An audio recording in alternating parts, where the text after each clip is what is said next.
আমরা এখন কি করব জানেন? আমরা এখন বিনি চালের পিঠা বানাবো। 1 কেজি বিনি চাল নিলাম, বেশি করে কলা নিলাম, সাথে নিলাম কলা পাতা, এটা ছাড়া হবে না। আর নিলাম এই যে খেজুরের গুড়, একদম পিওর গুড়। আর নিলাম একটি নারকেল। এই সবগুলোর কম্বিনেশনে হবে একটা পিঠা।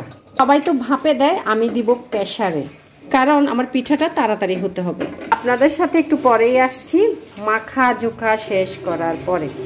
এখন হয়তো অনেকে ভাবতে পারেন গোটা চাল দিয়ে কিভাবে পিঠা হবে। হ্যাঁ হবে। তাকে চটকাবো সুন্দর করে, এর মধ্যে ঢেলে দিব, সাথে পরিমাণ মতো মিঠাই দিব, যেহেতু কলার মিষ্টি আছে অত বেশি দিব না। নারকেলটা ভেঙে নিচ্ছি, নারকেলটা কুড়াই নিব, সবগুলো একসাথে মাখবো, তারপরে ভাঁজ করে করে কলা পাতার ভিতরে দিব। কি বলেন, হবে না? সামান্য কলা নিয়ে এসেছে, এই কলাগুলোকে আমি বিনি চাউল দিয়ে পিঠা বানাবো। তো চাইলে আপনারাও বানাতে পারেন। এই যে আমি চটকাই নিচ্ছি কলাগুলো, ভালো করে চটকাতে হবে, কিন্তু মানে এটা যদি ভালো না হয় তাহলে খেতে ভালো লাগবে না। চটকালে পিঠাটা অনেক ভালো হবে। ও আমরা আবার এখানে মিঠাই রেখেছি, পরিমাণ মতো মিঠাই দিতে পারবে, অনেকে চিনিও দেয়, সমস্যা নাই, যে যেটা রুচি আর কি দিতে পারে। এই যে আমি চটকানো শেষ হয়ে যাচ্ছে, আমার অলরেডি শেষ। আমি এখন এটার ভিতরে আবার আমি একটু লবণ দিব, নারকেল দিব,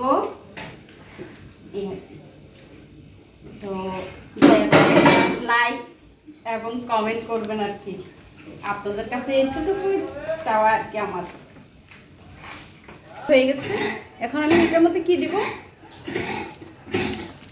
এটার মাঝে চাউল ঢেলে দিব, দিয়ে আমি এটা ভালো করে ম্যাসেজ করব, মিঠাই দিব, লবণ দিব, নারকেল দিব, দিয়ে তারপর এটাকে আমি কলার বড়কে ভাপ দিব। এটা খেতে অনেক টেস্টি। চাইলে আপনারাও ইচ্ছা করলে পারেন ঘরে তৈরি করে খাওয়ার জন্য। যেমন কলা যদি নষ্ট হয়ে যায় ফেলে দিবেন না, এটা দিয়ে একটা নাস্তা যদি তৈরি হয় বাচ্চারা খেতে পারে, বিকেলের নাস্তাটা খেতে পারে, এটাই।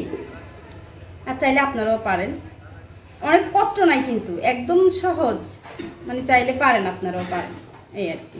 করেছি নারকেলগুলো এই যে বড় বড় করে নিচ্ছি, যেন খেতে ভালো লাগে, মুখে চাবানি করলে ভালো লাগবে। এই এটা দিয়েও পারা যায়, তবে আমি এটা দিয়ে করি না, কেন এটা ছোট হয় তার জন্য। এই যে পুরটা, এই তো কলা পাতার ভিতরে দিয়ে ভাঁজ দেওয়া হচ্ছে, এই তো এখানে রাখা হচ্ছে। এই যে এখন এগুলো প্রেসার কুকারে দিব। ভিতরে আমি একটা স্ট্যান্ড দিলাম, উপরে একটা প্লেট দিলাম স্টিলের, ওইখানে আমি ভাপ দিব। এই যে দেখুন, আমি বিনি চালের পিঠাগুলোকে কলা পাতায় পেঁচায় আমি এখন এখানে প্রেসার কুকারে স্টিমে দেবো। আমি যদি রাইস কুকারে দিতাম সময়টা অনেক লস হতো, দেরি হতো হইতে, আর এইভাবে দিলে খুব চটজলদি হয়ে যায়। পিঠা বানাইয়া নামাইলাম, এই যে 4টা সিসি বাজানোর পরে নামাই ফেলছে। এই যে পিঠাগুলো এরকম হবে, এত মজা এই পিঠাগুলা, না খেলে বুঝবেন না। আপনার বাসায় অবশ্যই একবার ট্রাই করবেন। রেসিপিটা তো আমার দেয়াই আছে, কিভাবে বানালাম। আমি এখানে 1 কেজি চালের পিঠা বানাইছি।